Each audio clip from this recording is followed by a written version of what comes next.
Welcome to the VR Aperture. We have an amazing show for you today. We have lots of information to share. First up, we have an update about the index controller, specifically with the thumbstick issue. We have an update about the Vive Cosmos, and we have two sci-fi level developments in the VR world. So stay tuned. My name is Destroy Troy, and I will be your host through the Aperture.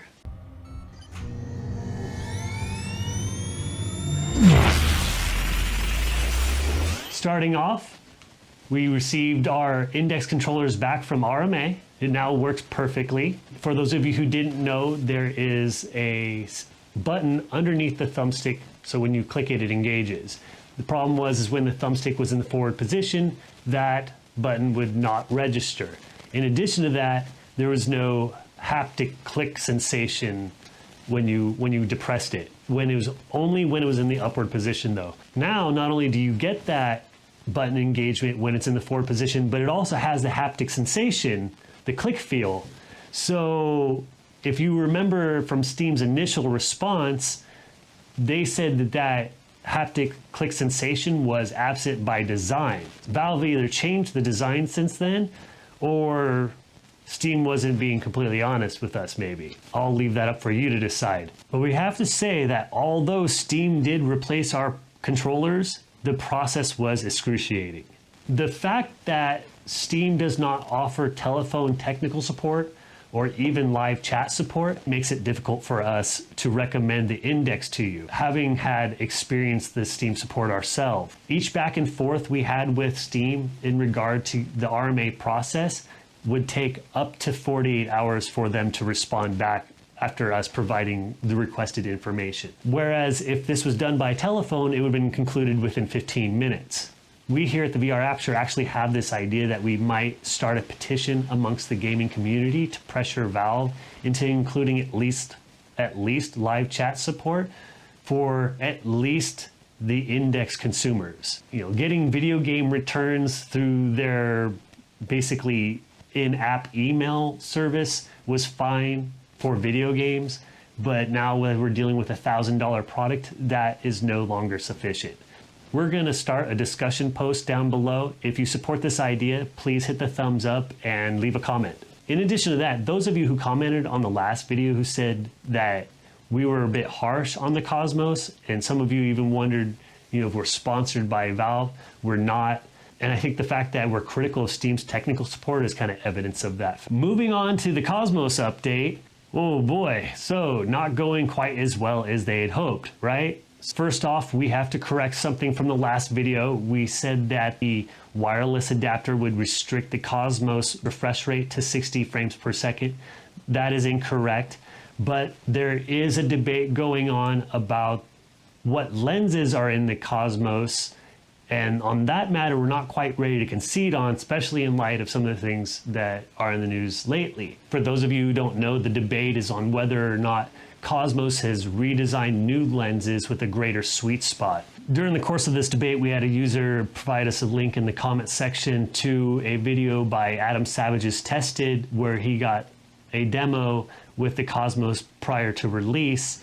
And he states that HTC told him directly that the lenses have a 40% improvement in lens clarity, but he said that the demonstration wasn't long enough for him to visually confirm this.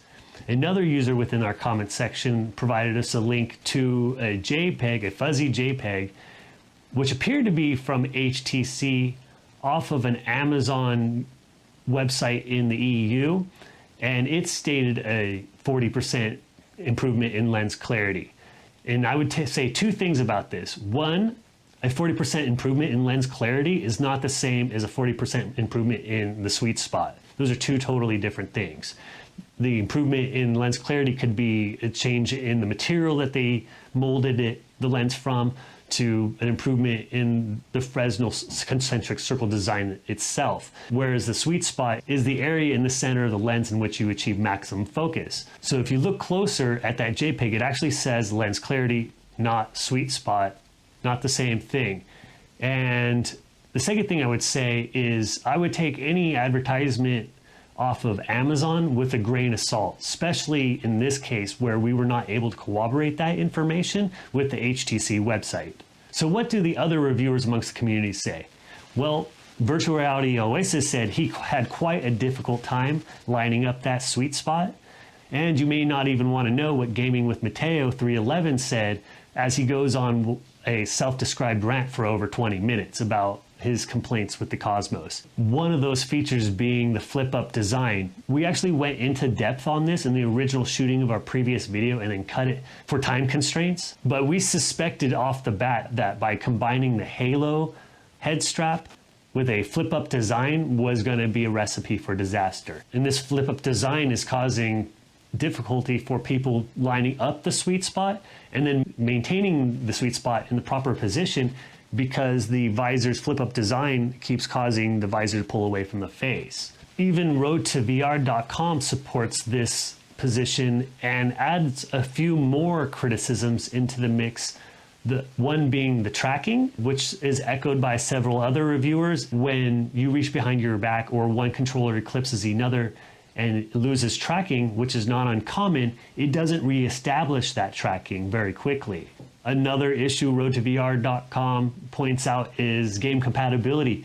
Kind of a point of embarrassment is that the Cosmos wasn't even compatible with all of Viveport's games, let alone Steam's games. And their response is, oh, well, it's compatible with 90% of Viveport's games. But those are your games, and it's only 90%. And my understanding from other reviewers is that with Steam games, that compatibility is much lower. But HTC did address one thing that they consider to be a rumor, and that is the 2-hour battery life of the controllers. They say it's actually closer to 4 to 8 hours, depending on the application. So if you're a Cosmos consumer, if you're an owner of one of these, please leave a comment below and let us know what you think about the battery life of the controllers. And then we can do an update down the road and let the rest of the community know. Now, on to the game-changing news that I mentioned at the beginning of this video. The entire line of HTC visors is going to be compatible with a new eye tracking system called the Draloon F1, and it's by Seven Invenson, which I have to ask, who comes up with these product and company names? The mod will only be $150 and will be compatible with the Vive, Vive Pro, and Vive Cosmos.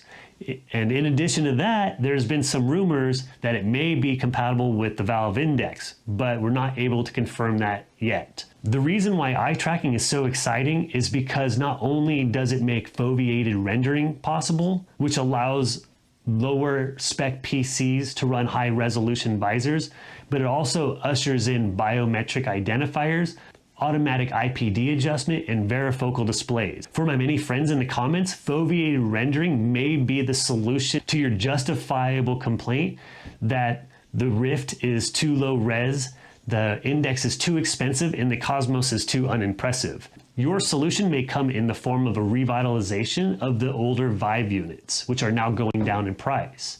Biometric identifiers will allow the visor to identify the user based on a retinal scan and load their preferences accordingly, which will be especially useful for multi-user households. Eye tracking will also allow for motorized IPD adjustment, where the eye tracking will automatically determine the distance between the eyes and adjust the distance of the lenses accordingly, which will provide a much more precise adjustment. And most importantly, varifocal displays. You may have heard about eye tracking, but you probably haven't heard about varifocal displays. This will actually allow the display to come in and out based on the distance of the object that you're looking at within the visor. And this breakthrough is going to lead to true virtual reality image immersion. Current VR systems provide stereoscopic vision, which simulates 3D, but it never gives you that holodeck feeling of walking into a new world. This is because of the divergence accommodation conflict that our eyes experience within VR. If you'd like to see a very nerdy video explaining the divergence accommodation conflict, stay tuned to the end of the video and click on the link. Unfortunately, Michael Abrish, the chief researcher at Oculus, says users won't see this until 2022. So to the user that I was debating with in the comments section about whether or not eye tracking was going to be coming anytime soon, in addition to HTC working on it and Oculus working on it, Apple's also working on their own version of eye tracking, Fove, Qualcomm, and Magic Leap. A few more game-changing developments that may have you rethinking your Cosmos purchase. The Quest is getting an update in November, adding a feature called Oculus Link. Oculus Link will allow the Quest to perform like the Rift in that it can connect to a gaming PC via USB Type-C cable, and then in that provide access to the entire Oculus PC exclusive game library. And with a little bit of tweaking, potentially the entire library of Steam games. The unfortunate reality is, though, that even USB Type-C can't accommodate the bandwidth required for high-resolution video for a visor. So Oculus has elected to use a form of foveated rendering to maximize the picture within the center and then compress the image in the peripheral vision and re-upscale it on the visor's end. Those who have got to try it have said that it seems like a fairly seamless reproduction of the original image, but in comparison to the Rift, it has a smoothing effect. Then in early next year, the Quest is getting hand tracking. Oculus's approach is quite impressive in that instead of using depth sensors or special gloves, they're using the monochrome cameras that are built into the visor with deep learning software. For those of you who aren't aware, deep learning software is a branch of machine learning that uses artificial neural networks inspired by the human brain and have results that sometimes exceed human capabilities. Oculus boasts that this provides superior tracking to older hand tracking systems like the Xbox Kinect at a fraction of the size, weight, and cost. And not to worry, all the processing is done on device, so it won't tie up resources on your system when running your favorite game. Unfortunately though, Oculus doesn't mention games as a use case in the articles for the hand tracking, and this may be because it might not be up to the high demand of gaming, in that hand tracking is likely to experience the same tracking issues as other inside-out tracking systems, where you'll lose tracking if you put your hands behind your back, or if one hand eclipses the other. In this case, it may be even if the back of your hand eclipses one of your fingers. And with the complaints that we've heard about the Cosmos not reestablishing that tracking very well, this is why they may not be boasting it as a use case for gaming. So we'll just have to see. So don't throw out your controllers just yet, but this may provide an interesting hybrid scenario for shooter games where you're using a VR gun controller. You can holster that weapon and still have hand tracking. So you'll get that added immersion effect of actually pulling your weapon. So if you're a fan of these type of games, just kind of consider that for a minute. Any of you Oculus Quest owners, in January you get to try this out, please leave a comment below. Lastly, I promised that I would talk about a sci-fi level development in VR. Well, here it is. This is a wearable, ultra-thin, flexible skin that provides haptic feedback to the user without motorized vibrations.